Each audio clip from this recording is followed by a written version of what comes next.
Bueno, gaur etorri asko Lidarana, bera Donostiarrara, eta berak eman biokimika eta biologia molekulareko ikasketak, bai? Eta 2012an doktoretz lortuan EHUtik, eta berak pilo bat artikulu publikatxuz, bai aldizkaixetan, batxebe liburun kapituluk, eta batxebe divulgazio artikuluk. Bera 2013tik lipido solidozko nanopartikula garatzen lan etxen dau, eta 2018tik antibiotikoko erresistentzien aurkako ikerketa proiektutan lanen jau. Eta beratori asko gaur aurkeztea, antibiotikoak lehen orain eta atorkizunean. Nahi zonen, esan da zeutzat.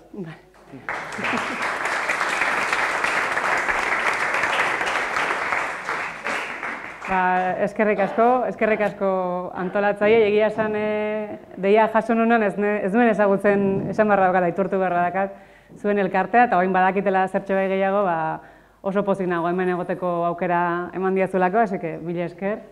Eta gaur hona etorren naiz, antibiotikoa gaitza hartuta, antibiotikoak dialako gaur egun oso erabiliak ditugun farmakoak, oso erabilera zabala dute, baina baliabide oso onak diren bezala, jakin behar dugu ere baliabide mugatu bat direla. Eta baliabide mugatu guztiak bezala, zentzuz erabili behar ditugula eta ondo erabili behar ditugula. Orduan, gaur hona etorren naiz, zuei kontatzera zertxo bai, iraganean nolako egoeran ginen, gaur egun nolakoak diren gaur egungo antibiotikoak, eta etorkizunari begira, ze aurreikuspen dauden, eta nola egin dezakegun etorkizunen ere antibiotiko erabilgarriak eukitzeko. Orduan, esan bezala gaur egun asko erabiltzen ditugu antibiotikoak, ez bakarrik gazetasun infekziosoak tratatzeko, baita ere askotan gazetasun horiek saiesteko, ebakuntza bat egiterako orduan, edo material kirurgikoa esterilizatzeko, erabiltzen ditugu antibiotikoak oso modu, ez dakit nola esan, normalizatuan. Esango nuke hemen gauden guztiok inoiz hartu ditugula antibiotikoak. Ez dakit badago inor, sekula antibiotikorik hartu gabea, baina arraroa izango litzateke. Baina hau etzen horrela, duela urte batzuk, atzera ingo bagenu, topatuko genituzke irudian bezalako egoerak. Hor, hobean dituzuen 3 pertsona horiek, ari dira garaian, 3 pertsona horiek tuberkulosia duten pertsonak dira, eta ari dira erizainaren laguntzaz, garaian medikuek gomendatzen zuten tratamentu eraginkorrena jasotzen, eta hori zen aire garbia arnastea. Gaur egun ezinezkoa iruditzen zaigu medikuaren gana joan, tuberkulosia daukagula esan, eta aire garbia arnasteko esatea. Baina, 1936an, ohikoena hori zen. Eta zorionez, aurkikuntza desberdinekin eta teknologiaren garapenarekin, hor, 20. mende hasieran hasi ziren lehenengo tratamentu eraginkorrak lortzen. Orduan, ezagutu zen lehen tratamentu eraginkorra bakterio baten kontra, izan zen arsfenamina, edo salbarsan moduan komertzializatu zen konposatu bat. Konposatu hau Paul Ehrlich mediku eta zientzialariak aurkitu zuen, ordurako da jaso bat zeukan Nobel saria, beste ikerketa alor oso anitz eta oparo batengatik, eta zientzialari honen idea izan zen aurrez bazituen idea batzuengatik, egon behartzela moduren bat, organismoak modu selektiboan hiltzeko, hau da, eragiteko mikroorganismoen eriotza, kasu honetan bakterioen eriotza, pertsonei edo organismo ostalariari kalterik egin gabe. Eta bere idea horretan hartu zuen arsenikoa, horretu zuen atomoiek arsenikoa adierazi nahi dute, eta egin zituen arsenikoaren eratorri organiko pila bat. 100 konposatu egin zituen bere helburu horrekin, eta frogatzen zituen garaian xaguetan. Xaguei sartzen ziren edo inokulatzen zituen, sifilisa sortzen zuen bakterioarekin, eta ondoren frogatzen zuen konposatu horiek bazuten gaitasuna bakterio hori hiltzeko xagua hil gabe. Horrela pasa ziren 605 konposatu, eta 606 lortu zuen eraginkortasun ona zeukan konposatua, eta konposatu horrek lortzen zuen aipatutako bakterioa hiltzea xaguak hil gabe, eta ondoren frogatu zuen ere pertsonei kalte minimoak edo kalte ezain larriak eraginda. Idea hori, berak garatu zuen idea hori, gaur egun nahiko, ez dakit, garatu izan da farmakologia aldetik, baina berak izena jarri zion bala magikoa deitu zion horri. Pistola batek egiten duen moduan, aukeratu dezakeguna, pistolak, ze organismo hil eta zein ez, idea berarekin, berak sortu nahi zituen konposatuak bala magiko moduan, bakterioak hiltzeko eta pertsonak ez.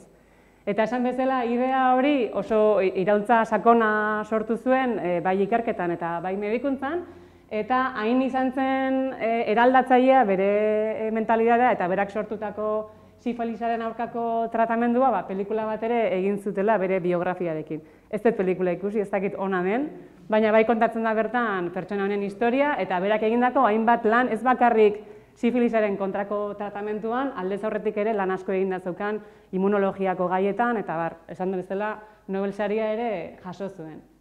Orduan, hortxe pelikularen gomendia, ez dut ikusi, baina historia oso berezia da. Hala ere, konposatu honek ere, bazituen bere ondorio kaltegarriak edo, egon zen horre eztabaida bat, pelikulan ere azaltzen da, baina hala ere, esan bezala, sifilisaren aurkako tratamentua hau izan zen, penizilina aurkitu zen arte. Eta hori izan zen topatutako lehenengo konposatua, penizilina aurkitu zuen, Alexander Flemingen laborategian topatu zen, 1928ko iraian. Flemingek berak kontatzen zuenez, aurkikuntza hau izan zen guztiz zorizkoa. Espero gabeko zerbait da, ez dakit historia entzun duzuen, baina oso berezia da. Garaian, lanean ari ziren Staphylococcus aureus bakteriekin, bakterioak hazten dira mota honetako, esferikoak, borobilak edo lako egitura duten petri plaketan, garaian beirazkoak gaur egun erabiltzen ditugu plastikozkoak. Bertan jartzen da bakterioak hazteko behar duten dena, elikagaiak, gatzak, behar duten baliabide guztiak bertan hazi ahal izateko eta ondoren egiten da plaka hori erein. Bakterioak gainean jartzen dira, eta bakterio bat erortzea nahikoa da, hor bakterioiek hasten dira bikoizten eta ugaltzen, zelula batetik lortzen dira bitik lau, lautik 8, eta horrela lortzen da 100 milaka zelula. Zelula bat, o bakterio bat ezin dugu ikusi, begi bistaz, baina biomasa handi bat dagoenean, aurkituko ditugu horrelako borobiltxo edo esfera, borobil horiek. Hor barruan daudena da 100 milaka bakterio. Eta zenbat eta biomasa handiagoa, diametroa ere handiagoa izango da, zirkuluaren diametroa. Hemen behaldean daukazuen beste egitura txuri hau, hori da penizilinunatatun onddoa. Onddoak kutsatu zituen petri plaka horiek, udan oporretara joan ziren, eta iraian oporralditik bueltan topatu zituzten horrelako kultiboak, bakterio kultiboak. Eta aurkikuntza edo konturatu zirena izan zen, bakterioaren inguruan begiratzen badituzue, onddoaren inguruan begiratzen badituzue bakterio kolonia horiek askoz txikiagoak dira. Konparatu ezkero hemen urrunean dauden kolonia horiekin, ikusi da bakterio horrek eragotzia izan duela hazkuntza. Eta eragin hori nabarmenagoa dela onddoaren inguruan, onddoarengandik urruti baino. Hortik ondorioztatu zutena izan zen, onddo honek zerbait jariatzen zura ingurunera, eta kontzentrazioaren araberakoa zela zerbait horren eragina. Hortik isolatu zuten penizilina, 1928an egin zuten aurkikuntza hau, baina penizilina etzen merkatuan eskuragarri egon 1945 arte. Horretarako hainbat arazo teknologiko izan zituzten, horri aurre egin behar izan zioten, eta horrek ere ekarri zuen bere aldetik teknologiaren garapena, beti erronka berriek laguntzen dute teknologia garatzen, eta esan bezala, hau ja merkaturatu zen, Bigarren Mundu Gerra betean, 1945an, eta estimatzen da pertsona askoren bizitza salbatu izan zuela gerraren zauriek eta barre sortutako infekzioen ondorioz. Orduan hau izan zen, topatu esan bezala lehenengo antibiotikoa, baina horrek ekarri zuen teknologia horri esker, hobeto esan da, lortu ziren ere penizilinaren eratorriak. Antzerako egitura zuten beste antibiotikoak, gainera ikusi zen nola onddo batek sortzezakeen bakterien kontrako zerbait, eta horrek ere pentsatu arazi zuen, egongo zirela beste onddo interesgarriak.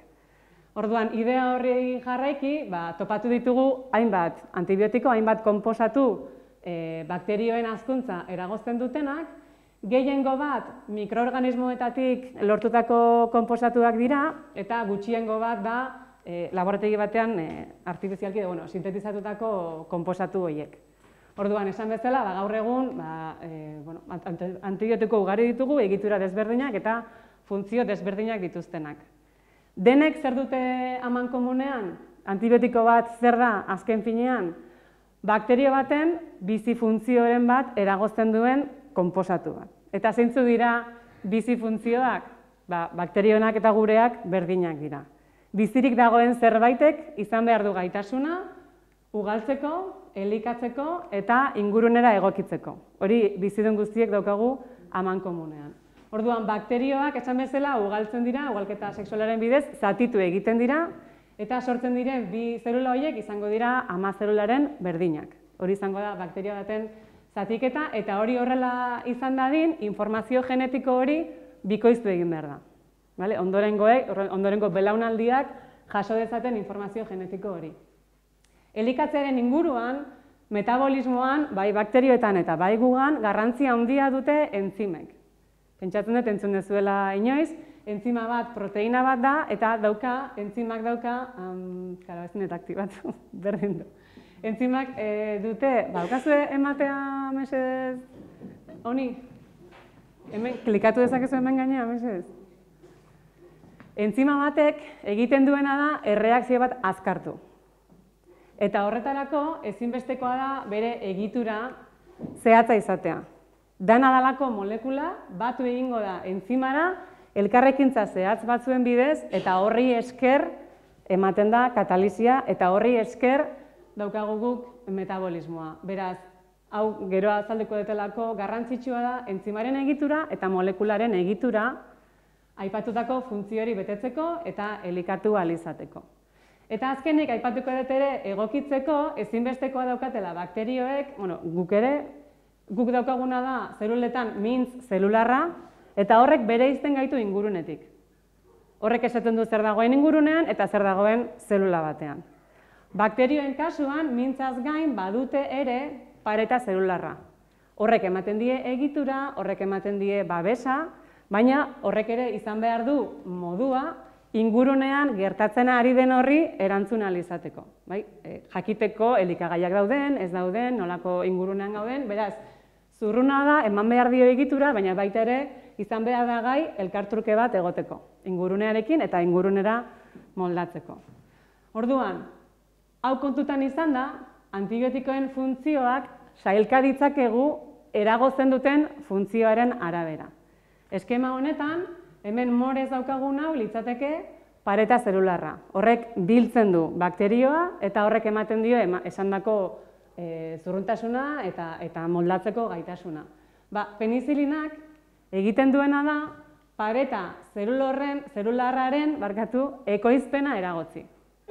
Penizilina baldin badago inguruan, bakterio horrek ezin du sintetizatu pareta hori. Eta pareta hori gabe ezin da bizi.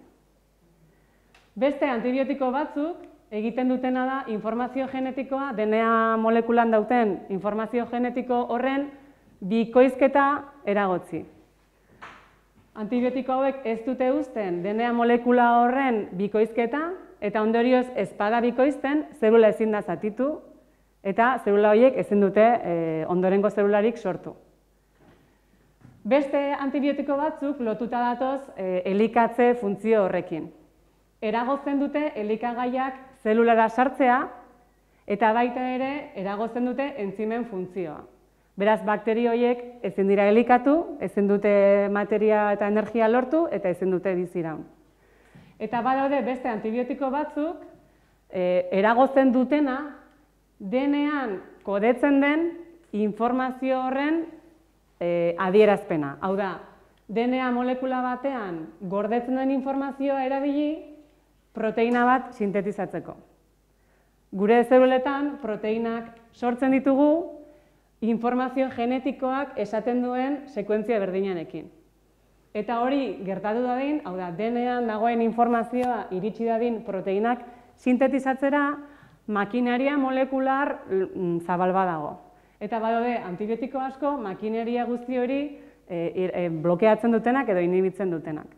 Beraz, antibiotikoak finean egiten dutena da, esandako funtzio biologiko horiek eragotzi, zelulak ezin dute bizi iraun eta ondorioz infekzio horri aurre egiten diogu. Zergaitik dira hain interesgarriak edo zerk bereizten ditu antibiotiko hauek eta arsenikoan oinarritutako beste konposatu horiek?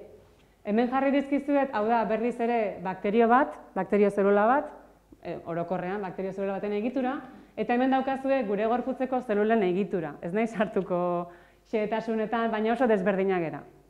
Eta aipatutako molekula guzti horiek, aurreko eskeman aipatu dizkizu da molekula guzti horiek, eta gure zeluletako molekulak oso desberdinak dira. Adibidez, gure zeluletan ez dago pareta zelularrik, eta horregatik penizilinak guri ez digu toxizitaterik edo heriotzarik sortzen. Penizilinagatik, ez da kalterik sortzen gure gorputzen edo ez litzateke gaindosirik egongo penizilina hartuta. Bai, ez ditugulako egitura berdinak guk eta bakterioak. Eta hau pixka bat hobeto ikusteko, eskateko dizuet play egin batean mesez, nahi nuen kontrola izan, baina moldatuko gera. Itxen pixka bat, momentu bat. Bideo honetan azaltzen da penizilinak nola eragiten duen. Oraintxe bertan azaldu dizuedan berdina, baina maila molekularrean. Eta oso interesgarria da bideoa, eginda dago Protein Data Bank deitzen den datu base batetako informazioarekin. Azaltzen diren proteinen egiturak benetakoak dira. Ez dira marrazkiak, hori esan nahi dut. Eta azaltzen duena bideo honetan da nola penizilina hartuta, hau bidez, gaur egon hau bidez hartu daiteke, nola iristen den inhibitzera bakterioen paretaren sorrera hori. Ia, maia zer, moldatzen nahi zen. Pure infection, because it disrupts an essential process in the bacterial life cycle. Hauek dira bakterioak, bai? Creation of the bacterial cell wall. Orduan, bakterioak hor adierazten da penizilina dagoela eta nola hiltzen diren bakterioak. Hor, berdez dagoen hau, da pareta zelularra. Eta barnean izango genituzke zelula horrek dituen DNA, proteinak, aipatutako entzimak eta beste konposatu guztiak, bai? Bakterio desberdinak ditugu, baina denek dute pareta zelularra. Bai batzuk eta bai besteak. Hemen azaltzen ari da bakterio mota desberdinak, baina berdez dagoen egitura hori bakterio guztietan dago.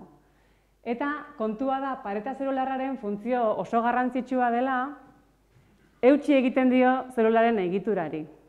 Ze ura dabil zelulara sartu eta atera, eta horrek eragiten du presio bat. Eta indar hori eusteko, pareta desagertzen bada, zelulak apurtu egiten dira. Beraz, penizilinak eragiten duena azkenean da zelula horien apurketa. Eta hemen daukazue xehetasun handiagoz nolakoa den pareta zelular hori. Nolabaiteko adreiluzko pareta bada, hauek izango liratezke adreilu horietako bakoitza, eta adreilu horiek elkarrekin batzeko sortu behar dira loturatxo hauek. Beraz, nolabaiteko zementuaren funtzioa egingo lukete, hemengo lotura horiek, eta lotura horiek sortzen ditu entzima honek. Hemen daukazuen hau da, aipatu dizuen entzima horietako bat. Hor, gune aktiboa dagoen leku bat deitzen da, berezia dena lotura horiek sortzeko. Hartzen du adreilu bat, hartzen du bestea, eta elkartu egiten ditu. Eta horrek ematen dio egiturari zurruntasuna. Hemen urdinez dagoen molekula hauek dira penizilina molekulak. Penizilina sartzen bada entzimaren gune aktibora, eraldatu egiten da egitura, esan dizuet egitura oso garrantzitsua dela, aldatu egiten da proteinaren egitura eta jada ez da gai lotura horiek sortzeko. Beraz, penizilina daukagunean inguru horretan, ezin da paretarek sortu. Eta hauek dira penizilinatik eratorritako beste antibiotikoak. Nik azkena hartu nuena amoxizilina izan zen, nahiko zabaldua dago bere erabilera, ezta? Bueno, azken finean, amankomunean dute eraztun beta-laktamikoa da egitura bat, ezinbestekoa aipatutako funtzioa betetzeko. Eta hori ulertu genuenean, hasi ziren sortzen penizilinaren eratorriak antzeko egitura dute, baina desberdinak dira. Listo.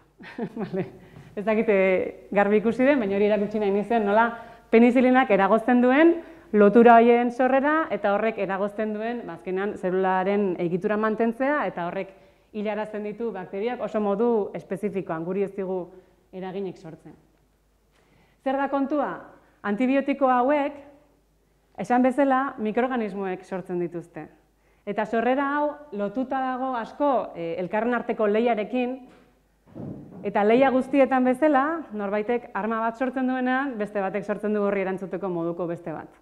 Bakterioek badutenez, esan bezala, moldatzeko gaitasun hori, ingurunera moldatzen dira, bai? Moldatzeko gaitasun horien barne sartzen da antibiotiko horiei aurre egiteko gaitasuna. Egokitu egiten dira antibiotikoen ingurune horretara. Modu desberdinak dituzte horretarako, baina mekanismoak sailkatzerako orduan lau talde nagusitan sailkatzen dira. Bakterio batzuk gai dira aipatutako pareta horren egitura aldatzeko. Adreiluen arteko lotura horiek aldatu ditzakegu eta horrela eragozten da antibiotikoa zelulara sartzea. Ez bada zelulara sartzen, ezin da iritsi, esan dizuedan bezala, ezin da batu bere itu molekulara eta ezin du bere funtzioa bete. Beraz, antibiotiko horrek galtzen du eraginkortasuna. Beste modu bat litzateke proteina berezi batzuk sortzea, mintzean dauden proteina batzuk dira, eta hauek pompa moduan funtzionatzen dute. Ura txikatzeko bezala, hartzen dituzte antibiotikoak eta zelulatik kanporatzen dituzte. Modu berean, sartu diren molekula horiek atera egiten dira eta ezin dute beraien funtzioa bete. Hirugarren mota batekoak izango genituzke, badaude bakterio batzuk, entzima bereziak sortzen dituztenak, beste behin ere proteina berezi batzuk dira, eta hauek egiten dutena da antibiotiko hori apurtu, degradatu egiten dituzte. Orduan, zelulan sartuta ere, entzima horrekin harremanetan jartzen badira, antibiotikoak apurtu egiten dira eta ez dira berriz eraginkorrak izango. Eta azkeneko talde batean kokatuko ditugu beste mekanismo batzuk, eta mekanismo hauetan gertatzen dena da, bere itu molekula hori, batu behar den egitura hori, eraldatu egiten dutela. Aldatu egiten da molekula, antibiotikoa ezin da batu eta ezin du bere funtziorik egin. Beraz, mekanismo desberdin hauen bidez, antibiotiko bakoitzarekin mekanismo desberdinak sortzen dira, bakterio desberdinak mekanismo desberdinak garatzen dituzte, eta ez hori bakarrik, sortutako mekanismo horiek zabaldu egin ditzakete. Badaude moduak, bakterien artean komunika daitezke, elkarri erresistentzia mekanismo horiek transmititzeko. Hemen eskuinaldean daukazuen eskema honetan, adierazten da prozesu bat, konjugazioa esaten zaio, prozesu honen helburua da, erresistentea den bakterio batek informazio hori transmititzea sentikorra den bakterio batetara. Eta prozesu hori amaitzen denean, bi bakterioek dute erresistentzia ematen dien informazio hori. Eta ez hori bakarrik, sentikorra zen bakterio hau, orain erresistentea dena, gai da berriz ere beste bakterio sentikor bat erresistente bihurtzeko. Beraz, antibiotikoen erresistentzien mekanismo horiek agertu egiten dira eta zabaldu egiten dira. Eta hau, gertatu izan da milaka milioi urtetan, bakterioak eta mikroorganismoak existitu diren urte guzti hauetan. Ez da zerbait artifizialki gertatu dena. Berezko mekanismoak dira egokitzeko gaitasun hori dutelako. Zer gertatzen da? Bideo honetan azaltzen da aipatutako erresistentzia mekanismo horiek nola funtzionatzen duten berriz ere bideo moduan ia ikusten dugun. Emango mesedez barkatu, gaur lan nahi marko ez. Hemen ditugu antibiotiko Bacterial communities are living thin. Aipatutako egitura hori penizilinaren antzekoa, eta esan bezala, momentu batzutan eraginkorrak dira, baina erabileraren erabileraz, bakterio horiek nolabait moldatu daitezke, eta sort ditzakete proteina eraldatuak. Hau da, aipatutako egitura aldaketa bat, eta horrela metizilina ez da proteinara batzen, eta ezin du bere funtzioa bete, eta bakterio horiek metizilinarekiko erresistente bihurtzen dira. Beste batzuek sortzen dituzte entzima bereziak, beta-laktamasa aktibitatea dutenak, aipatutako eraztun horiek apurtzen dituztenak. Orduan, dena delako antibiotikoren eraztun hori puskatu egiten da, eta ezin du beste proteina hori inhibitu. Beraz, jarraituko genuke pareta zelularra ekoizten. Orduan, zer sortu dugu horri aurre egiteko? Proteina hau inhibitzen duen beste konposatu bat. Azido klabulonikoa, adibidez. Askotan amoxizilina errezetatzen da azido klabulonikoarekin. Zer egiten du horrek? entzima hori degradatu ez dadin amoxizilina ondatu eta egin dezan bere funtzioa. Orduan, biak kombinatuta lortzen duguna da aipatutako erresistentzia hori buelta ematea. Eta, hemen dator aipatutako beste prozesu hori, nun sentikorrak diren bakterioak bihur daitezke erresistente gaitasuna dutelako elkarri informazio hori transmititzeko. Beraz, aipatutako mekanismoak gainera zabaldu egiten dira. Eta, hau da, gene oso kaltegarri bat guretzat, erresistentzia mota desberdin asko sortzen dituelako. Hemen ikusten duzuena da nola DNA molekuletatik proteinetara pasatzen geran, eta sortzen den entzima oso boteretsua da antibiotiko asko degradatzeko gai delako. Eta horrek sortzen ditu bakterio multierresistenteak. Eta listo bideoarekin. Espero dut ondo ikusiko zela erresistentzia mekanismoen nondik norakoa. Orduan, esan bezala antibiotikoen erresistentziaren idea hau ez da berria. Flemingek berak, Nobel saria jaso zuenean, hitzaldia eman zuenean, aipatu zuen edo nolabaiteko ohar bat zabaldu zuen edo aipatu zuen nola erresa den mikroorganismoak antibiotikoekiko erresistente bihurtzea. Beraiek ja laborategian sumatu zuten hori. Beraz, esan bezala, aspaldidanik ezagutzen den zerbait da, baino egia da ere gure gizartearen aldaketekin edo eraldaketa honekin edo modernizazioarekin nolabait azkartu egin dela prozesu hau. Orduan, aipatu bezala nahiko ohikoak dira antibiotikoak gizakion osasunean, baina baita ere erabiltzen ditugu nekazaritza eta abeltzaintzan. Eta guk eta animaliek eta landare kontsumitutako antibiotiko guzti horiek ingurunera doaz. Orduan, antibiotikoen presentziak eragiten du presio bat bakteria horiengan eta egokitu arazi egiten ditu edo nolabaiteko erresistentzia mekanismoien agerpena azkartu egiten da. Orduan, ingurune horretan antibiotikoak presente badaude, horrek presio bat sortzen du eta antibiotikoekiko erresistente diren bakterioak bizirauten dute eta sentikorrak direnak hil egiten dira. Hazi egiten dira, zabaldu egiten dira bakterio hauek eta gainera sentikorrak diren beste bakterioengana zabalditzakete aipatutako erresistentzia hauek. Arazoa gugan etorriko litzateke erresistentzia hauek iristen direnean patogenoak diren mikroorganismoetara. Eta patogeno horiek gure gorputzera iritsiko balira, izango genituzke askoz ere tresna gutxiago infekzio horiei aurre egiteko. Orduan, estimatzen da aipatutako erresistentzian agerpena gero eta handiagoa edo gero eta handui gehiago ari dira azaltzen erresistentzia hauekin, eta hainbat aurreikuspenek diotena da, prozesu honi erreparatu beharko diogula garrantzitsua delako. Irudi honetan, behekaldean dituzue, penizilina 51 aipatu bezala, orduan izan zen egitura ezagutuz, isolatu zen urtea, esan dizut urte batzuk behar izan zirela horretarako, 51 zehazten da hori, eta hemen urdinez topatu ditzakegu ze urtetan azaldu ziren penizilinarekiko erresistenteak diren mikroorganismoak. Eta hemen berdin beste antibiotikoekin. Eta azkenetariko antibiotikoak, begira, honek urtea berean bertan aurkitu zen antibiotiko horrekiko erresistentea zen handui bat. Orduan, hainbat adituk diotenez, infekzio hauen agerpena gero eta ugariagoa izango da, eta 2050 urterako estimatzen da munduan urtean 10 milioi pertsona hil daitezkela mota honetako infekzioen ondorioz, eta konparatuko bagenitu gizakion heriotza arrazoi desberdinak, iritsiko litzateke minbiziz hildako pertsonen kopurua berdintzera edo. Hauek aurreikuspenak dira esan bezala, baina egia da arrisku global bat den aurrean gaudela, eta hori horrela izanik, munduko osasun erakundeak 2015 urtean martxan jarri zuen ekintza plan global bat. Hau da, mundu mailako ekintza plan global bat, eta honek ditu hainbat puntu, nolabaiteko bide horriak edo izango direnak, arazo honi denon artean aurre egin ahal izateko. Horietako bat da, erresistentziei buruzko kontzientzia eta ulermena zabaltzea. Esan dugun bezala, antibiotikoak baliabide mugatuak dira. Eta erabili behar ditugu baliabide mugatu guztiak bezala, zentzuz eta modu egokian, eta horretaz kontziente izatea ezinbesteko puntu bada.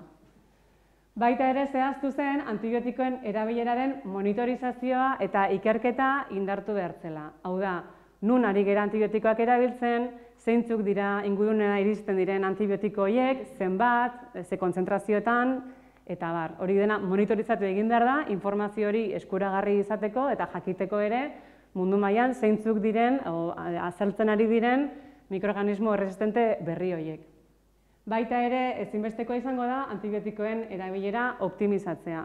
Aipatu bezala, askotan erabiltzen ditugu nekazaritzan, abeltzaintzan, gure kasuan ere modu prebentiboan, pentsatu beharko dugu zer, nola eta zenbat antibiotiko erabili. Baita ere, mikrobien aurkako erresistentziari aurre egiteko inbertsio iraunkorra bermatzea ezinbestekoa da. Azkenean, erronka berriei erantzun ahal izateko, teknologia aipatu bezala, teknologian, ikerketan eta horrelako baliabideetan inbertitzea ezinbestekoa izango da. Eta azkenik, infekzioen intzidentzia murriztea ere ezinbestekoa da. Azkenean infekzio gutxiago egonda, antibiotiko gutxiago erabili behar dira, eta aukera gutxiago emango genieke mikroorganismoei antibiotikoien aurrean erresistentzia garatu ahal izateko. Aipatzen den puntuetako bat, litzateke adibidez, munduko pertsona guztiek izan dezaten ur egokia eskuragarri. Litzateke modu bat infekzio guzti horiei, infekzio tasa hori murriztu ahal izateko. Orduan, etorkizunerako tresnei begira, hau da, zer egin dezakegun arazo honi aurre egiteko, 3 norabide desberdin aurkitu ditzakegu, edo 3 norabidetan bideratu ditzakegu saiakera guzti hauek, bat litzateke antibiotiko berrien aurkikuntza egitea. Hau da, orain arteko antibiotikoak mugatzen edo bedaien erabilera mugatzen doan heinean, beste konposatu berriak eukitzea hoien ordezko gisa. Beste aukera bat litzateke antibiotikoen eraginkortasuna hobetzea. Hau da, baditugun baliabide horiek hobetzea, eraginkortasun hori pixka bat denboran luzatu ahal izateko eta era berean denbora pixka bat irabazteko aipatutako erresistentzia horien aurrean, eta badaude ere bestelako estrategiak eta ez dakit zer duen, saiatuko naiz azaltzen, denbora ematen dit. Orduan, esan bezala, antibiotiko berrien aurkikuntza litzateke irtenbideetako bat. Orduan, modu desberdinak daude antibiotiko berriak lortu ahal izateko, bat litzateke eta horretan jarraitzen da, beste organismo batzuk aztertzea. Beste mikroorganismoak, beste onddoak, beste landareak, beste iturri naturaletatik, oraindik ere baditugulako guztiz ezagutzen ez diren organismoak eta ia aztertzea, ia badituzten horrelako konposatu gehiago, beste egitura batzuekin, beste funtzio batzuekin. Beste aukera bat litzateke ditugun antibiotiko horiek eraldatzea. Aipatu bezala batzuetan, eraldatze molekularen egitura horren aldaketa txiki batek ekar dezake onura handi bat. Eta orduan, aipatutako antibiotiko horiek nolabait eraldatuta lortu dezakegu erresistentzia horiei aurre egitea. Eta beste aukera bada, eta gaur egun gero eta erabiliagoa da, ordenagailu bidezko esperimentazioa egitea. Gaur egun izugarrizko informazio zabala dago, datu base asko dago, farmako desberdinen inguruan, baditugu datu baseak, konposatu txikiekin sortutakoak, eta bai ordenagailu bidez eta bai azterketa handien bidez, jakin dezakegu konposatu horiek baduten edo ez, eragin antibiotikoa, ia gai diren bakterioak hiltzeko edo ez. Eta esan bezala, konputazio bidez egindako esperimentazio honek asko hobetu eta azkartu du farmako berrien garapena. Hala ere, esan beharra dago, antibiotiko berrien aurkikuntza ez dela industria farmazeutikoaren lehentasunetako bat. Orduan, ikusi da urteetan zehar, hau da Nature aldizkarian argitaratu zen artikulu bat, non aipatzen zen inbertsioaren beherakada nabarmena. Hemen ikusten baduzu hauek dira urteetan zehar, hamarkada desberdinetan zehar, merkaturatutako farmako kopurua. Urdinez azaltzen direnak dira zeintzuk diren antibiotikoak, eta gorriz edo laranjaz izango dira minbiziaren kontrako farmako berriak. Orduan, ikusten denez, antibiotiko berrien agerpena edo behintzat merkaturatzea gutxinaka beheruntz joan da, eta adibidez minbiziaren kontrakoena gero eta gorago. Artikulu honetan diotenez eta hainbat adituk dioenez, gertatzen dena antibiotikoekin da, inbertsio oso handia egin behar dela antibiotiko bat lortu ahal izateko, eta gero agian erabilera oso murritza eduki dezakela. Batetik erresistentzia fenomeno hau dela eta bestetik azken boladan, normalean antibiotiko berriak gordetzen direlako medikuek edo ospitaletan erabili ahal izateko. Bai, erresistentzia agerpen hori nolabait atzeratu eta erramienta baliabide egokiak gorde ahal izateko. Orduan, ez dauka beste farmakoek adinako nolabait esateko itzulera ekonomikorik edo irabazirik. Horri aurre egiteko eta Munduko Osasun Erakundearen gomendioak jarraituz, saiatu da diruaren inbertsioa bideratzen eta inbertsio irankor hori nolabait sustatzen, eta ikusten da nolabait azkeneko urte hauetan joera hori buelta ematen ari gerala, eta behintzat badirudi nolabaiteko joera aldaketa bat izan dela. Ia hola jarraitzen dugu. Etorkizunerako beste tresnetako bat aipatu bezala izango da oraingoz eskuartean ditugun antibiotikoien erabilera hobetzea. Eta horretarako laborategian saiatzen ari gera nanopartikulen garapena egiten hori lortu ahal izateko. Guk erabiltzen ditugun nanopartikulak esan nahi duen bakarra da oso egitura txikiak direla. Esan nahi dutena da nanopartikula mota asko dagoela, hor ere ikerketa mundu oso anitza da, oso aberatsa. Guk erabiltzen ditugunak lipidozkoak dira, lipidoak dira gure gorputzeko osagai batzuk, mintz zelularretan eta topatzen ditugunak, eta horiekin saiatzen ari gera, aipatu bezala antibiotikoak bertan txertatzen eta erresistentzia horiei aurre egiten edo hori da idea. Zergatik, ikusi delako nanopartikuletan txertatzen direnean antibiotikoak, mota honetako egiturak egiten baditugu, hau da nolabait babesten baditugu antibiotikoak molekula egokiekin, ikusi da aipatutako sarbide galera hori, hau da, esan dizuet pareta zelularra eraldatu egin dezaketela bakterioek antibiotikoa ez sartzeko, antibiotiko horiek txertatzen baditugu nanopartikuletan hobetu egiten da sarrera. Lortuko genuke antibiotikoa zelularan sartzea eta bere funtzioa egin ahal izatea. Ikusi da ere, nanopartikula hauekin, eragotzi egiten dela proteina pompa hauen funtzionamentua. Beraz, ezingo lukete kanporatu antibiotikoa zelulatik kanpora eta berriz lortuko genuke nolabait eraginkortasuna hobetzea. Eta baita ere ikusi da, egitura hauei esker, antibiotikoak apurtzen dituzten entzimek ezin dutela antibiotikoa apurtu, nolabait babestu egiten dituztelako. Orduan, eta baita ere zelulak barneko infekzioen kontra eta beste kontu batzuekin, baina horren nahi sartuko, ikusi da gai gerala gaur egun eskura ditugun antibiotiko hauen eraginkortasuna hobetzeko.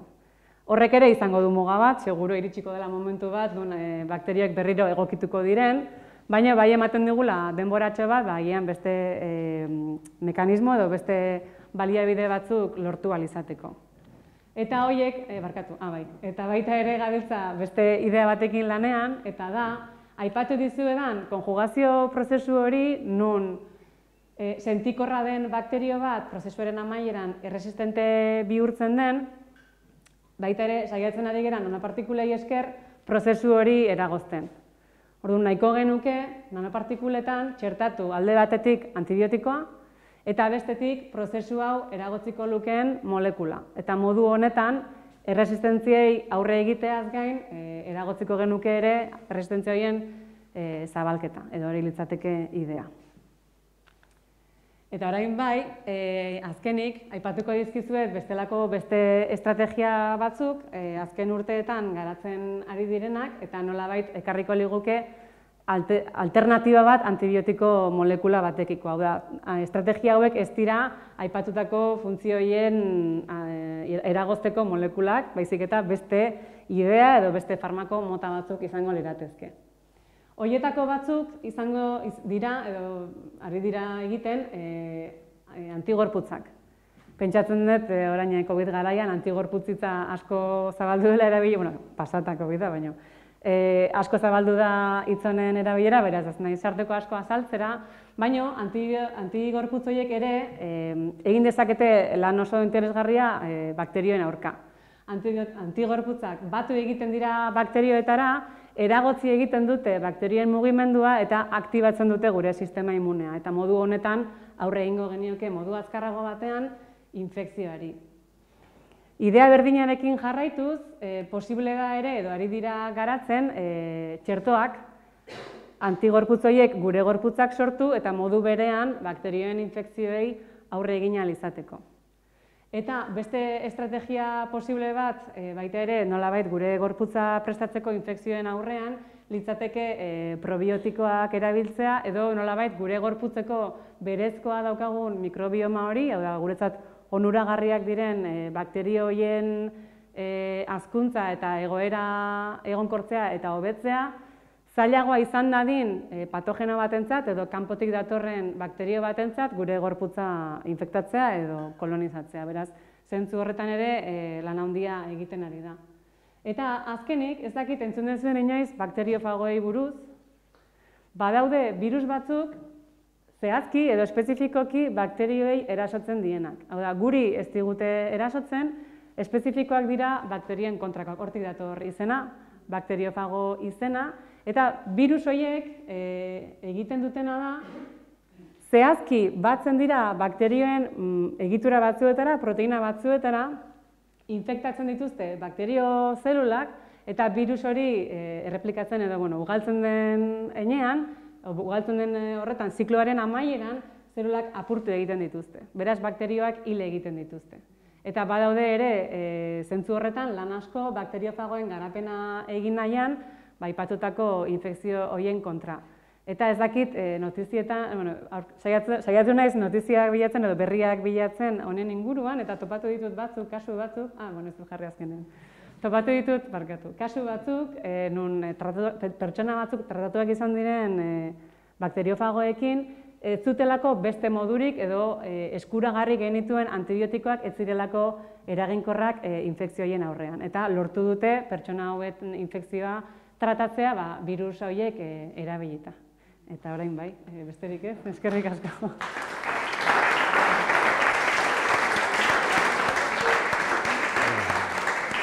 Eskerrik asko dide. Omak iso zeto bat eman, galderak, baina betiko latxek abizu emongot. Beti medikuntza bat dadin. Akorda, ez tala, medikun, kontsulta, pribau. Ez nahiz medikoa, ez medikoa. Josea zeo, baina, ezautzen gata. Mesedez, bakixo betiko latxek, lara tauke mikrofonu, ez tala guk entzute harren, sinoke gero, bideo ikusten damenak, segun galderi entzuteko lala mikrofonu, bai? Josea zeo.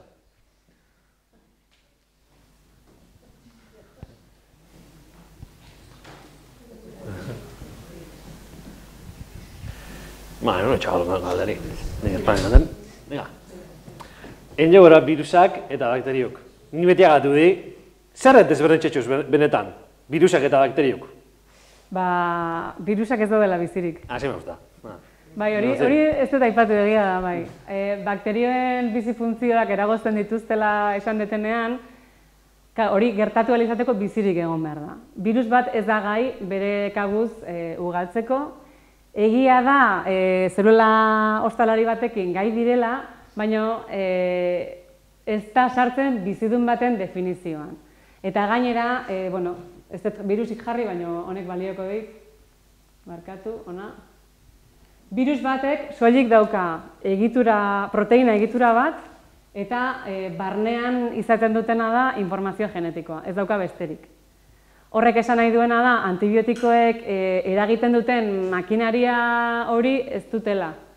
Ez dute denearen bikoizketa egiteko behar den proteinari, ez dute elikagai edo metabolismorik, ez dute pareta zelularrik, ez dute. Orduan, antibiotikoek virus bati ezin diote ezer egin. Beraz, ezberdintasun nagusia, bueltatuta galdera da, virusak ez datoz bat bizitzaren definizioarekin, naiz eta eztabaida sakonak egon diren horrekin, esan beharra daukat. Baina azkenean, erabaki da, virus bat, oraindik eztabaidan dabiltza horretan egia da, Baina ez dator bizidun baten definizioarekin bat, guztiz bat. Daude nolabaiteko beste nunbait. Birusak dira. Eta ez dituzte bizifuntzio guztiak betetzen. Beraz, antibiotikoek ez diete birusei ezer egin. Eta adibidez, birusak erabiltzi antibiotiko latxeik? Ba, hori da bakteriofagoen idea, orduan, birus hauek bakarrik sartzen dira bakterioetan. Eta gainera, birus bakoitza sartzen da bakterio mota batean. Baditugu, adibidez, lambda deitzen den bakteriofagoa bakarrik Escherichia colin sartzen da. Orduan, terapia honen zailtasuna da, ez dutela bakteriofago batek ez duela balio bakterio guztientzat. Beraz, egokitu, moldatu egin behar dira farmako moduan erabiltzeko. Eta handio pixka gexan botatea, handixagoa, hau ongun modan dan nanorrobotakin ero, zozer, kombinateko edo, posible bai da, antibiotikuk ero igual. Bai, bidera, nanorrobotek laguntzen dute azkenean farmako bat bideratzen norabait. Orduan, bideraz, nolabait, ondo diseinatu ezkero nanorrobota, bai lortuko litzateke bakterioen gana iristea. Eta baita ere erabiltzen dira bakterioak nanorrobot moduan farmakoak garraiatzeko ere. Badago horre, badago, bai. Joko bat. Bai, gauza asko indaitezke hor. Beste bat emat?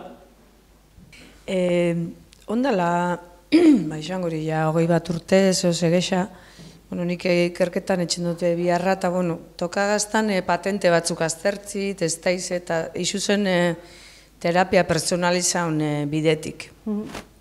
Baina hori nik ez dut ikusten, ez dut ikusi egunerokotasunin. Horre terapiak, ordaz, lehen ezazune, bakteriofaguk, ez teize, bara bide bat, honek antibiotikuk atzanik amplio espektro eta danok hartzen duenati. Baina baraz gauza personalizauak ero ikerketi horren ingurun.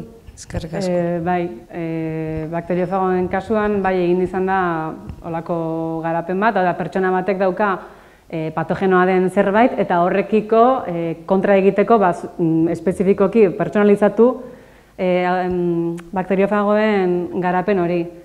Zergaitik ez da komertzializatu, beste hainbat terapia pertsonalizatu bezala, pentsatzen dut oso garestiak direlako, eta masiboki aplikatzea ez da bat ere erresa. Terapia pertsonalizatu bakarra gaur egun Osakidetzan onartua dagoena da, atkarte zelulena, minbiziaren kontra, eta bakarrik erabiltzen da oso kasu berezietan, beste tratamentuak funtzionatzen ez dutenean, hau da, beste aukerarik ez dagoenean, eta bakteriofagoen kasuan ere, orain arte aplikatu izan da bakarrik beste aukerarik ez dagoen kasuetan, hau da, edo bakteriofago tratamentua edo heriotza, ez dagoenean besterik orduan aplikatu izan dira.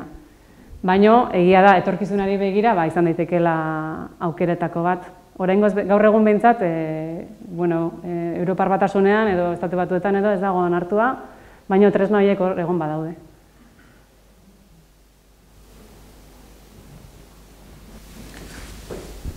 Beste galderatik espara, honeaz bukatutzaten moten dugu, txalo bera mesedez lidei,